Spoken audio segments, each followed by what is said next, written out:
এই সমাজের পক্ষ থেকে সমাজের পক্ষ থেকে কর্পোরেটের পক্ষ থেকে ইয়াসিন ভাইয়ের পক্ষ থেকে রাব্বি ভাইয়ের পক্ষ থেকে আমাদের পক্ষ থেকে তারেক রহমানের আগমন তারেক রহমানের আগমন আগামীকালকের সমাবেশে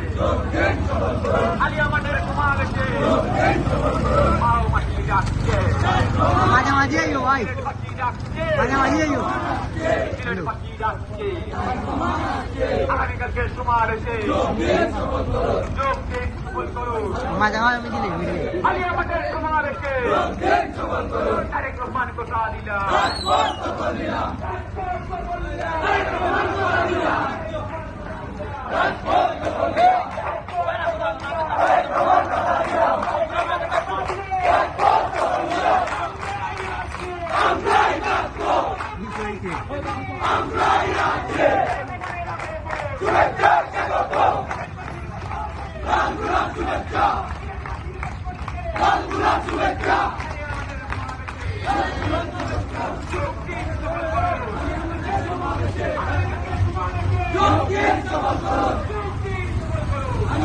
সমাবেশে